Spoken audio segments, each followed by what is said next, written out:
आप सभी को नमस्ते। मैं आरएसवी ग्रुप ऑफ स्कूल्स की तरफ से नवीन सर आपका इस मंच से हार्दिक आभार व्यक्त करता हूं और तहे दिल से आपका स्वागत करता हूं। जैसा कि आप सभी जानते हैं कि देश ही नहीं पूरी दुनिया एक खतरनाक वायरस से जूझ रही है। उस वायरस का नाम है कोरोना वायरस। यह वायरस आप सभी जानते हैं कि चाइना के वुहान शहर से फैला हुआ है और पूरी दुनिया में फैल चुका है। यह वायरस जो है एक एनिमल वायरस और एक ह्यूमन वायरस के म्यूटेशन से फैला है। अब यह वायरस पर्सन टू पर्सन फैल रहा है और क्लोज कांटेक्ट में आने की वजह से फैल रहा है। ऐसे समय में देश ही नहीं पूरी दुनिया स्तब्ध है। आर्थिक प्रगति हमारी रुक चुकी है। युवाओं के सामने रोजगार का संकट खड़ा हो गया है। उनको अपने करियर की चिंता होने लगी है। ऐसे समय में जो सबसे ज़्यादा परेशान वर्ग है वो है युवा वर्ग, क्योंकि युवा वर्ग जो है वो अपने आप में असीम संभावनाएं समेटे हुए है। लॉकडाउन की स्थिति की वजह से कोई कार्य सुचारू रूप से नहीं हो पा रहा है। ऐसे में मानसिक द्वंद्व की स्थिति उत्पन्न हो चुकी है। तो कुछ समस्याएं हैं कि युवा वर्ग अवसाद में जा रहा है, परेशानी में है, तनाव में है, डिप्रेशन में आ रहा है। तो बहुत सारे ऐसे कारण हैं जिसकी वजह से वो अपने आप को कुछ कम समझ रहा है। तो बात करते हैं इन समस्याओं से उसे कैसे निपटना चाहिए। ऐसे युवा वर्ग जो इस समय मानसिक अवसाद से गुजर रहे हैं, उनके मन में अंतर्द्वंद चल रहा है। ऐसे व्यक्तियों को, ऐसे युवाओं को अपने माता पिता के साथ समय व्यतीत करना चाहिए और उनके जीवन के अनुभवों का उन्हें लाभ लेना चाहिए। ऐसा करने से उनकी आपस में क्लोज बॉन्डिंग भी होगी और कहते हैं ना कि बांटने से दर्द भी कम हो जाता है। तो वहीं से कहीं ना कहीं कोई रास्ता निकल आता है। आपको अकेले में बैठ के ये विचार करना होगा कि मेरे साथ क्या समस्या उत्पन्न हो रही है।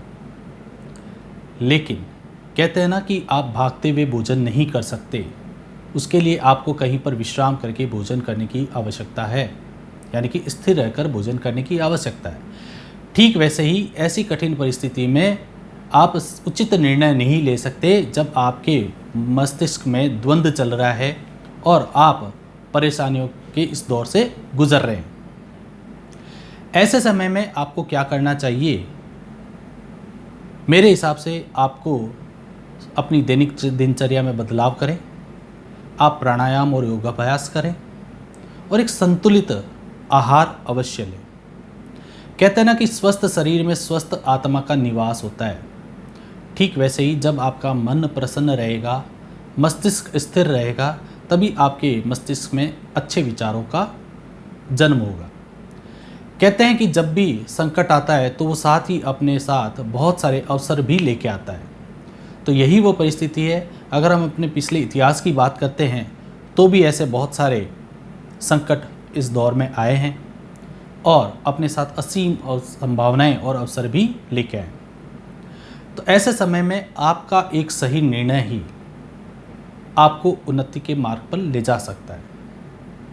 देखिए, निर्णय लेना आप ही का काम होगा, ये आपको स्वयं को पहचानना होगा, क्योंकि आज अगर आप एक निर्णय लेते हैं तो उसका परिणाम आपको भविष्य में मिलेगा। अगर आज आप सही निर्णय लेते हैं तो भविष्य में आप सुखी रहेंगे, लेकिन अगर आज आप एक गलत निर्णय लेते हैं तो आपके साथ साथ आपके परिवार भी आपके कष्ट में साथ होंगे। उनको भी कष्ट का अनुभव होगा, आपके नहीं चाहने पर भी उनको कष्ट होगा। इसलिए यह हमारे लिए आवश्यक हो जाता है कि हम एकांत होकर के मनन करें और अपनी जितनी भी परेशानियां हैं हमें एक बार उन्हें लिख लेना चाहिए, क्योंकि लिखने से आप अपने भावों को प्रकट कर सकते हैं। उसके बाद आप ये सोचिए कि आपको भविष्य में क्या करना चाहिए। उन्हीं परिस्थितियों को ध्यान में रखते हुए आपको निर्णय लेना चाहिए, क्योंकि निर्णय आपका स्वयं का होगा, कोई और आपको निर्णय सलाह नहीं दे सकता। ठीक वैसे ही आप इसको एक उदाहरण से समझें कि जैसे मंदिर में भक्त यही चाहता है कि यहाँ पर दान चढ़ाया जाए, लेकिन पुजारी ये चाहता है कि यहाँ पर भेंट भी आए। लेकिन पास में खड़ा चोर ये सोचता है कि अगर ये दोनों चले जाएं तो मैं ये कब लेकर के यहाँ से गायब हो जाऊँ। तो देखिए, परिस्थिति एक है लेकिन लोगों के विचार अलग अलग है। अगर आपका विचार अच्छा है, सकारात्मक ऊर्जा है आप में, तो आप इस पे सही निर्णय ले सकते हैं। इसके लिए आपको प्रसन्न चित्त होकर के शांत भाव से इस बारे में विचार करना चाहिए। तो अंत में मैं आपसे यही कहूँगा कि आप अपनी ऊर्जा को बनाए रखें, मानसिक संतुलन आपका न डगमगाए। इसके लिए आप प्राणायाम और योगाभ्यास अवश्य करें और अपने माता पिता के जीवन आदर्श मूल्यों को अपने साथ अपनी ज़िंदगी में भी उतारने की इच्छा दृष्टि आपको रखनी चाहिए। इसी के साथ मैं आपसे धन्यवाद प्रेषित करते हुए विदा लेता हूँ।